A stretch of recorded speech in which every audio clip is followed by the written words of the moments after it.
हाँ जी, नमस्कार साथियों रोड साइड ये बिजनेस आपको अमीर बना सकता है।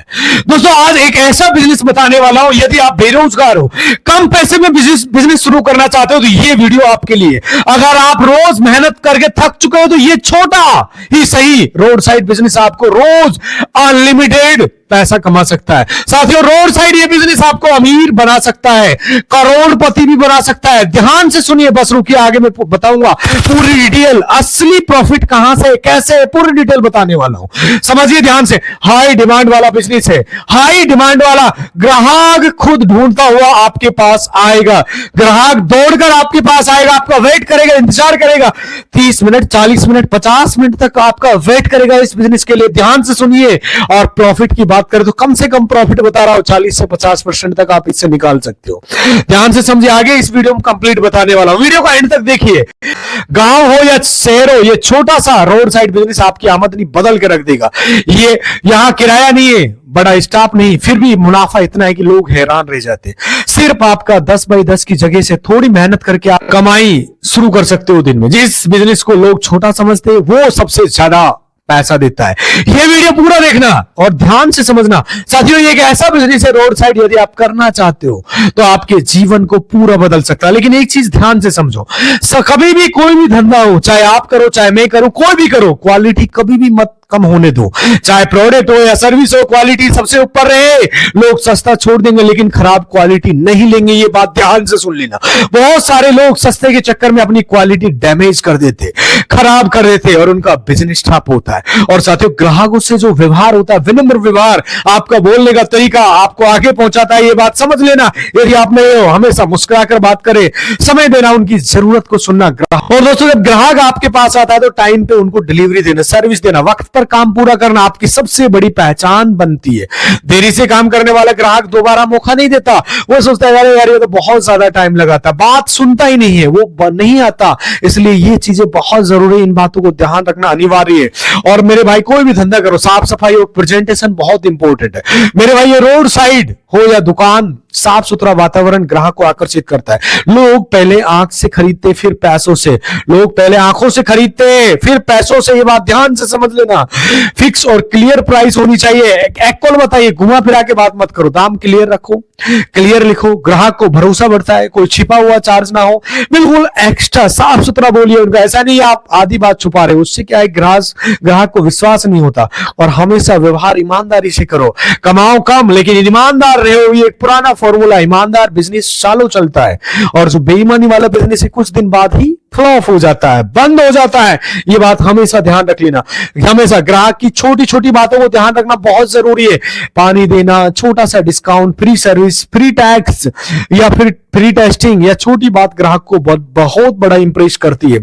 छोटी बातें ग्राहक को बहुत ज्यादा इंप्रेस करती है। ये बातें हमेशा ध्यान रखना जो मैं आपके लिए बता रहा हूं, इन चीजों को। और मेरे भाई मेन चीज होता है कोई भी बिजनेस का लोकेशन और सेटअप पर ध्यान है। जहां भी बिजनेस चलाओ सही जगह हो, आकर्षक सेटअप हो, साफ टेबल हो, अच्छा बोर्ड हो, छोटे छोटे डिस्प्ले का बहुत ज्यादा असर होता है।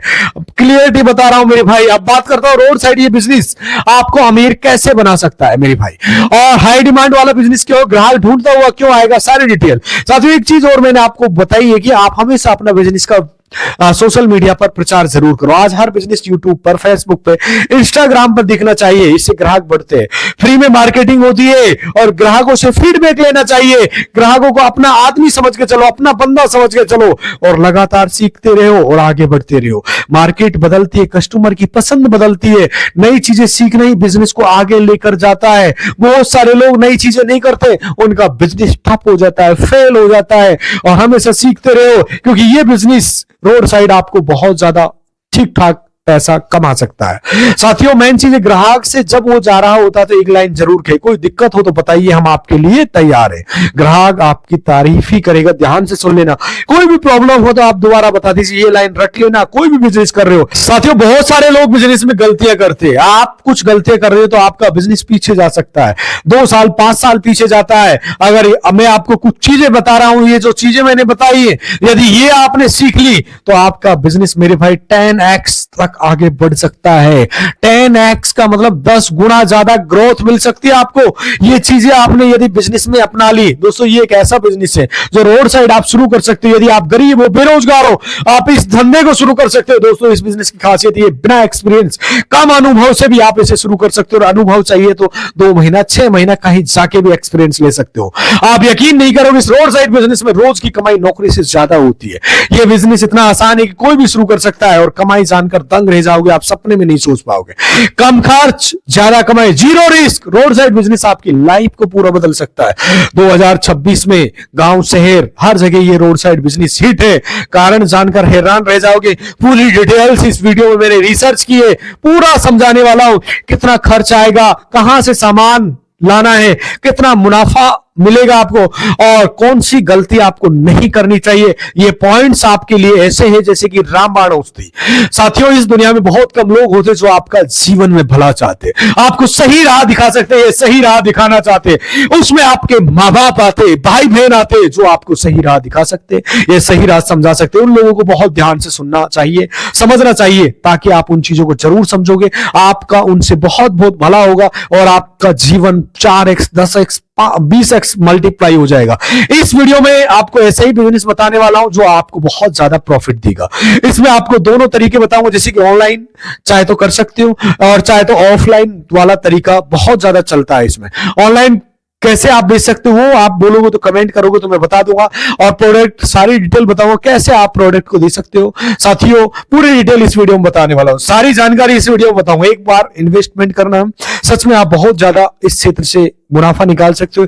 एक चीज जरूर समझ लो, आपका जो लुक होता है ना मेरे भाई, ध्यान से समझ लेना, आपका बिजनेस मॉडल में सबसे बहुत ज्यादा इंपॉर्टेंट होता है। बिजनेस मॉडल में सबसे ज्यादा इंपॉर्टेंट होता है आपका पर्सनालिटी, आपका बोलने का स्टाइल, आपका टैलेंट बहुत जरूरी है। तो आज की वीडियो में हम लोग डिस्कस करने वाले कैसे आप लोग इस धंधे को शुरू कर सकते हो रोड साइड। अब साथियों में बात करता हूं, आखिर ये बिजनेस है क्या।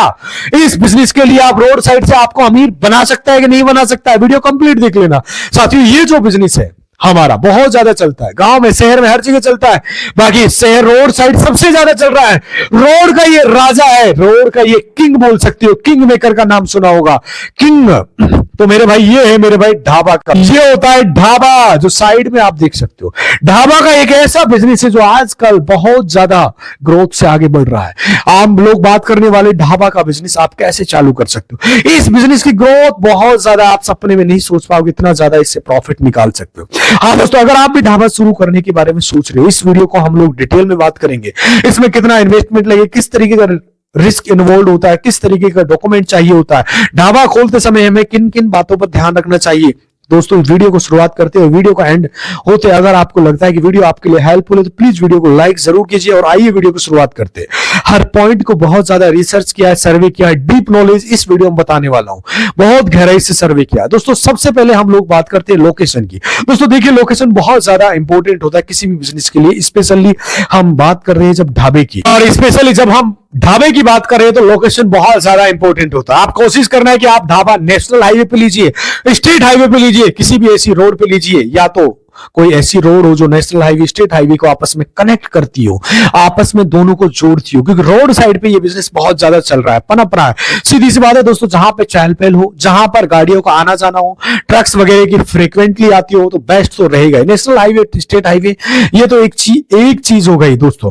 अब हम बात करेंगे, ये भी देखना है कि अगर पॉसिबल है तो आप ये ट्राई कीजिए कि ढाबा सिटी से अगर आप सपोज कीजिए 4-5 किलोमीटर दूरी पर है, लेकिन हाईवे पर, या इससे आपको क्या बेनिफिट होगा। जो गाड़ी वाले होते हैं जो लंबी दूरी पे आ रहे हैं या जा रहे हैं, वो तो आपके आएंगे ही आएंगे, लेकिन सिटी के जो लोग हैं, अगर आपका ढाबा अच्छा है, मॉडर्न है, आपका टेस्ट अच्छा है, एक अच्छी वाइब है ढाबे में, उनको भी सपोज कीजिए कभी संडे को आउटिंग पे जाना हो, बाहर खाने के लिए इच्छा होती है जाना हो, तो वो भी सिटी थोड़ा बाहर आ सकते हैं। 4-5 किलोमीटर दोस्तों कोई ज्यादा नहीं होता।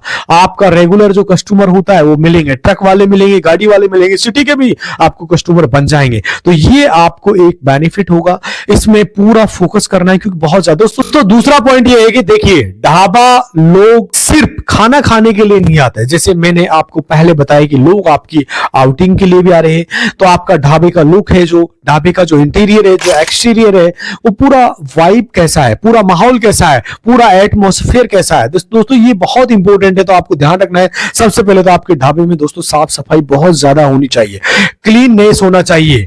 जहां पे लोग बैठ के खाना खा रहे हैं, जहां खाना बन रहा है, क्योंकि खाना बनते हुए अगर लोगों को दिख रहा है तो उनको देखना चाहिए कि भैया यहाँ साफ सफाई से खाना बनता है। अगर जो भी वेटर वगैरह है जो वो आपके यहाँ काम करते हैं वो साफ सुथरे कपड़े पहने हो, तो सीधी सी बात है कि साफ सफाई आपकी क्लियर दिखनी चाहिए, क्लियर होना चाहिए, बिल्कुल एकदम क्लीननेस होना चाहिए। ये बात हमेशा ध्यान। दूसरा दोस्तों, आजकल एक ये भी चीज है कि आपने देखा होगा जो हाईवे पे ढाबे वगैरह होते हैं, लोग उसमें कई बार क्या होता है कि जैसे लंबी दूरी से आ रहे हैं, तो अगर उन्हें वॉशरूम वगैरह यूज करना है तो वो आपके ढाबे पे आए, गाड़ी उन्हें रोकनी है, सीधा वॉशरूम पे गए। अगर उनको वहां का एक्सपीरियंस अच्छा नहीं रहा, अगर आपका वॉशरूम उनको साफ नहीं दिखा, गंदगी लगी, तो उसमें फिर वो ना मतलब वहां से उनका एक्सपीरियंस खराब हो गया, फिर हो सकता है वो ढाबे को यूज भी ना करे, खाएंगे पिएंगे कुछ भी नहीं और ऐसे ही चले जाएंगे। दोस्तों आजकल एक बहुत इंपॉर्टेंट चीज है, आजकल क्या हो गया है कि लोग जैसे ही हाईवे पे आते हैं, ढाबे पे आते हैं, अगर उन्हें कुछ भी नेगेटिव लग रहा है, यदि आप काउंटर बैठे हुए हो या तो वो आपको सीधे सीधे आके बोल देंगे कि ऐसा भी हो सकता है। गूगल पे रिव्यू में आपको नेगेटिव रिव्यू डाल देंगे। दोस्तों उससे आप आजकल बहुत ज्यादा गलत असर पड़ता है, बहुत बुरा असर पड़ता है। क्योंकि आपने देखा होगा जब हम लोग कहीं भी जाते हैं, स्पेशली जब हाईवे वगैरह पे जाते हैं, तो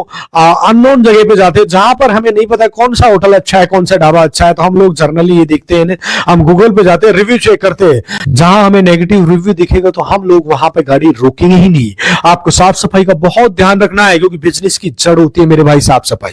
क्योंकि रोड साइड ये बिजनेस आपको अमीर बना सकता है, हाई डिमांड वाला है, ग्राहक खुद ढूंढता हुआ आएगा आपके पास और 40 से 50% तक इससे मार्जिन मुनाफा निकाल सकते हो। प्लस दोस्तों ढाबे का ना थोड़ा सा मतलब ढाबा होता है देसी लुक हो तो उसमें होना ही चाहिए, लेकिन साथ साथ आज के टाइम पे थोड़ा सा मॉडर्न लुक भी होना चाहिए। आप कोशिश कीजिए जैसे कि ढाबे के बाहर अगर जगह वहां पर कुछ खटिया वगैरह आपने डाल दिए, थोड़ा कलर्ड साफ सफाई के साथ में उसमें थोड़ा सा देसी लोग आ रहे हैं साथ में, अगर कुछ थोड़ा सा प्लांटिंग वगैरह कर दीजिए, ट्री वगैरह छोटे छोटे पेड़ पौधे लगा दीजिए, गमले वगैरह रख दीजिए, थोड़ा सा अच्छा दिखना चाहिए। जब वहां छोटे मोटे प्लांट वगैरह या फिर ट्री वगैरह या पेड़ पौधे लगा देते तो उससे आपका साफ सुथरा माहौल दिखता है। दोस्तों कुछ पॉसिबल है, अगर कम से कम में अगर एक सेल्फी पॉइंट टाइप कुछ बना सकते हो तो वो बना दीजिए। ढाबे का नाम जो है दोस्तों वो बहुत अट्रैक्टिव होना चाहिए। जैसे आप पंजाब में कोई है तो पंजाबी में लिखा हुआ मतलब समझ रहे होंगे दोस्तों, ये एक चीज अट्रैक्ट करती है उनमें। जैसे वहां ढाबे से सामने से जो गुजर रहे हैं तो उनको लगना चाहिए कि चलो भाई आज मुझे यहाँ पे रुकना चाहिए, मुझे यहाँ पर आज स्टे करना चाहिए, खाना खाना चाहिए, कुछ देर रुकना चाहिए या फिर स्टे करना चाहिए, आराम करना चाहिए। इस पे आपको खास तौर पे ध्यान देना है। जो भी कस्टमर आपके पास आता है, जो आपके पास आ रहा है उस पर फोकस कीजिए, क्योंकि वो आपका रेगुलर कस्टमर होने वाला है। तो उस पे आप पूरा एकदम क्लियरिटी से साफ सुथरा उसके साथ आप अच्छा व्यवहार करिए। दोस्तों नेक्स्ट मेरा आपको एडवाइस रहेगा कि जब भी आप कोई ढाबा चालू करें, क्योंकि ये फूड बिजनेस है तो आपको बेसिक नॉलेज जरूर होना चाहिए। अब इसमें मेरा मतलब ये नहीं है कि आप किचन में जाके खाना बनाने लग जाओ, लेकिन इमरजेंसी में आपको वो भी आना चाहिए। वरना होगा क्या कि दोस्तों अगर आप बहुत ज्यादा आपके शेफ पे या आपको स्टाफ किचन पे काम कर रहे हो तो उस पर डिपेंड होंगे तो दोस्तों कहीं ना कहीं ये बात आपके लिए प्रॉब्लम हो सकती है। क्योंकि सपोज कीजिए कभी कभी उन्हें एकदम से बोल दिया कि भैया आज ना न्यू छुट्टी पे जाना है, मैं कल नहीं आऊंगा, तो एकदम से 2-3 दिन अगर आप स्टाफ छुट्टी पे चला गया तो वो मतलब आपको काफी ऐसी सिचुएशन आ जाएगी जिसको आप हैंडल नहीं कर पाओगे। तो आपको बेसिक नॉलेज होना बहुत जरूरी है, ये चीजें बहुत जरूरी है समझना, क्योंकि आज के टाइम में ये इंपॉर्टेंट चीजें होती है। हर पॉइंट में फोकस करना, आपको पता होना चाहिए किस चीज को बनाने में कितना सामान लगता है। अगर आपके शेफ ने बोला कि भैया मुझे ये माल आप मार्केट से ला के दो, तो क्या उतना है उसमें यूज होगा? कहीं ऐसा तो नहीं है कि आप ज्यादा मंगा रहे हो, शायद उतना उसमें यूज नहीं हो रहा है। दोस्तों आपको ये सब चीजें पता होना चाहिए। तो ये आपको कैसे पता होगा? जब आप बेसिक नॉलेज होगा आपकी, आप बेसिक नॉलेज दोस्तों आपको कैसे होगा? तो आपको इंश्योर करना है कि जब भी आप ढाबा खोलने के बारे में सोचो, फूड का बिजनेस चालू करने के बारे में सोचो, तो पहले आपके शहर में जो भी शहर के बाहर या शहर में जो भी 8-10 बड़े बड़े ढाबे, पहले तो आप उससे विजिट कीजिए दोस्तों। भले ही उसमें आपका 1 हफ्ता लग जाए या फिर कुछ महीना लग जाए, 15 दिन लग जाए, आसपास को रिसर्च करो, एनालिसिस करो और डेली एक ढाबे पे जाइए, बारीकी से ऑब्जर्व कीजिए भैया यहाँ पे क्या क्या खाना बन रहा है, यहाँ पर किस तरीके के मेन्यू है, मेन्यू में कौन सा आइटम ज्यादा चलता है आपके यहाँ देखने में क्या। जब आप को यहाँ मेन्यू डिसाइड करेंगे तो आपको इन सब चीजों को ध्यान रखना है कि उस जगह पे किस तरीके की ज्यादा डिमांड आ रही है, पब्लिक कौन सा खाना ज्यादा मांगती है, किस तरीके का है ना, बेसिक छोटी छोटी चीजें। प्लस आपको ये देखना है कि ढाबा कैसे मैनेज हो रहा है, आपको ये भी देखना है कि भैया जो दूसरे ढाबे चल रहे हैं वहां पर किस तरीके का मार्जिन निकाल रहे हैं, वहां पर कौन कौन सी गलतियां वो कर रहे हैं जो आपको नहीं करनी है, कौन कौन से प्लस पॉइंट है उनको आपको सबको एक डायरी में नोट करना है। और जब उनका मेन्यू होता है उसमें किस तरीके की उन्होंने प्राइसिंग की हुई है, छोटी छोटी चीजें आपको देखनी है दोस्तों। अगर पॉसिबल है तो आप ये कर सकते, अगर आप 15 दिन, 1 महीना, 2 महीना आप ये काम कर ले मेरे भाई, कुछ नहीं है आपके ढाबे में जाके बोलना है कि भैया आपके यहाँ कुछ वैकेंसी होता, आप 1 महीना 2 महीना मुझे काम पे रख ले। 8-10 ढाबों में दोस्तों बात करेंगे, कहीं ना कहीं आपको छोटा मोटा काम मिल जाएगा। आप अगर इन ढाबों पे जाके आप काम करें तो उसका मतलब एज ए जॉब करिए, बल्कि आप पूरा सीखिए सुबह से शाम तक, वहां पे होता क्या है क्या नहीं होता है, ये सब चीजें आपको आपके ढाबे में काफी ज्यादा हेल्प करेगी दोस्तों। हम लोग बात करते हैं इसके लिए आपको कितना स्टाफ की जरूरत है, कितने लोग आपको रखने पड़ेंगे, पूरी डिटेल्स बता रहे दोस्तों। देखिए अगर आप एक लोग छोटा सा ढाबा शुरू कर रहे हो तो शुरू में आपको मिनिमम से मिनिमम 3-4 लोग तो चाहिए ही चाहिए होते, उसमें आपको चलिए एक आदमी आप खुद को भी काउंट कर लीजिए तो 3 से 4 लोग आपके लिए चाहिए। 1 से 2 आदमी किचन में आपके रहेंगे, एक आदमी सरवाइव कर पाएगा, कम से कम 1-2 काउंटर पे भी 3 से 4 लोग दोस्तों आपको आदमी चाहिए होता। अगर आप पॉसिबल हो तो इसमें क्या कर सकते हो, सपोज कीजिए जैसे आपने अपना पूरा माइंड बना लिया कि मुझे ढाबा चलाना है, मुझे ढाबा खोलना है, ध्यान से सुन लेना। अगर आप लोग ढाबा हाईवे पे चला रहे हो तो ये मान के चलिए कि दिन रात 24 घंटा 24 आवर्स आपको बिल्कुल आपको इसमें रहना ही रहना है, क्योंकि ट्रक वाले शाम को, रात में, शाम को कभी भी आ सकता है, दिन में भी आ सकते हैं, रात में भी आ सकते हैं, 24 घंटा आना जाना लगा रहता है। और ये 24 घंटे आप ये मान के चलिए 24 घंटे का आपका इसमें काम रहने वाला है, तो आप इसको बिल्कुल देखे नहीं रह सकते हो। अब आप क्या कीजिए, अगर पॉसिबल है तो आपकी फैमिली में अगर कोई भाई है, कोई फैमिली में ऐसा है जो वो इसमें इन्वॉल्व हो सकता है, कुछ टाइम अगर देख लीजिए, कुछ टाइम उसको दिखा लीजिए। तो दोस्तों हमेशा इंश्योर कीजिए जब भी आप काम चल रहा है, तो आपका ढाबा चल रहा है, तो आपको गेस्ट आ रहे हैं तो या जा रहे हैं तो आप यहाँ पर आप कोई भरोसे वाला आदमी, जो आपका कोई फैमिली मेंबर हो या आपका कोई बहुत अच्छा दोस्त हो, वो ढाबे पे रहे। आपको ये देखना है जो आपका वेटर है, जो आपका मतलब स्टाफ है, जो खाना सर्वाइव कर रहा है, किचन में क्या क्या हो रहा है, क्या नहीं हो रहा है, ये देखने के लिए आपको कोई भरोसेमंद आदमी हमेशा होना चाहिए, जिस स्टाफ को लगेगा कि भैया हमारे ऊपर कोई नजर रखे हुए, थोड़ा भी एक ज्यादा अच्छे से काम करेगा। तो इस बात को आपको खास तौर पर ध्यान रखना है दोस्तों। अब हम लोग बात करेंगे ये बिजनेस चालू करने के लिए आप किस तरीके के डॉक्यूमेंट या किस तरीके की रजिस्ट्रेशन की जरूरत पड़ती है, क्योंकि मैंने बोला था कि रोड साइड ये बिजनेस बहुत ज्यादा चलता है का। तो दोस्तों देखिए इसमें ज्यादा कुछ नहीं है, इसमें आप एक तो आपको जो बिजनेस है इसका रजिस्ट्रेशन कराना होगा, यहाँ पे आप करा सकते हो, आपके लिए नगर पालिका है। प्लस आपको क्या करना है, कोई या फूड बिजनेस है तो आपके लिए FSSAI का रजिस्ट्रेशन जरूरी है, FSI वाला लाइसेंस। तो भैया आप जो फूड का बिजनेस कर रहे हो तो जेन्युइन है, लीगल है, आप ये कर सकते हो। इसके साथ साथ दोस्तों आप GST नंबर भी ले सकते हो, इनिशियली जरूरी नहीं है, यदि आपकी इनकम या ग्रोथ ज्यादा हो रही है तो आप ले सकते हो, कंपलसरी बता रहा हूं क्योंकि FSI का लाइसेंस जरूरी होता है। आप नगर पालिका, नगर परिषद से ले सकते हो, लेकिन फिर भी भरोसा एडवाइस के लिए आप ले लीजिए, क्योंकि जैसे जैसे आपका काम बढ़ेगा तो आपका बाद में लोन वगैरह की जरूरत पड़ती है, बैंक वगैरह में इसे मांगा जाता है GST को, तो अच्छा है चीज है, आप ले सकते हो। प्लस आप क्या कीजिए, करंट अकाउंट खुलवा लीजिए मेरे दोस्त। इसमें आपको एडवाइस है, जो भी आप ट्रांजेक्शन करें बिजनेस की वो सेविंग अकाउंट में बिल्कुल ना करें, उसमें आपका अकाउंट करंट अकाउंट से करेगी। इससे क्या होता है, आपका एक रिकॉर्ड बनता है, आपका एक सिविल अच्छा होता है। जब आप लोन वगैरह अप्लाई करने जाते हो तो भैया इस बंदे को बिजनेस में 6 महीने 1 साल से चल रहा है, इस बिजनेस के ट्रांजेक्शन पूरी डिटेल वो देख सकता है, तो उससे आपका रिकॉर्ड सिविल वाला बहुत स्ट्रांग होता है, मजबूत होता है। अगर आप सेविंग करेंगे तो वो भी ट्रांजैक्शन आपके इंडिविजुअल में अकाउंट में होगी, ना कि आपके बिजनेस की। तो आप करंट अकाउंट खुलवाइए और उससे आप ट्रांजैक्शन कीजिए। दोस्तों जब हम लोग नेक्स्ट बात करते हैं कि इसमें आपका इन्वेस्टमेंट कितनी लगेगी, दोस्तों देखिए शुरू में अगर आप छोटी से चालू कर रहे हैं, मान लीजिए दोस्तों आप कम से कम 4-5 लाख रुपए तो इन्वेस्टमेंट आपको इसमें लगी जाएगी, क्योंकि आप नेशनल हाईवे पे कहीं जगह लेंगे तो उसका भी कॉस्ट रहेगा। फिर आप बर्तन लेंगे, चूल्हा वगैरह, फ्रिज वगैरह इसमें जरूरी आएगा, और इन्वर्टर भी जरूरी आएगा, क्योंकि बहुत सारे आइटम है जो दोस्तों इस चीज इसमें कम से कम 5-6 लाख रुपए इनिशियली आपका इन्वेस्टमेंट हो जाएगा। यदि आप नेशनल हाईवे पे कर रहे हो, बड़े लेवल पे कर रहे हो, नॉर्मल से बता रहा हूं, फिर आप 2-3 लड़के भी इसमें रखेंगे तो हायर करेंगे तो 5-6 लाख तो आपका मान के चलिए मेरे भाई, इतना आपको इसमें इन्वेस्टमेंट लगाना ही पड़ेगा। दोस्तों ये था आज का वीडियो जिसमें हमने बात की थी कैसे आप एक ढाबा कम लागत में शुरू कर सकते हो। आपको किन किन बातों को ध्यान रखना है। दोस्तों अगर आपको ये वीडियो थोड़ा सा भी हेल्पफुल लगा है तो प्लीज इसको लाइक कीजिए, शेयर कीजिए, चैनल को सब्सक्राइब कीजिए और थैंक यू फ्रेंड्स। मिलता हूं आपसे अगली वीडियो में, तब तक खुश रहिए, खुशियां बांटते रहिए। नमस्कार, जय हिंद।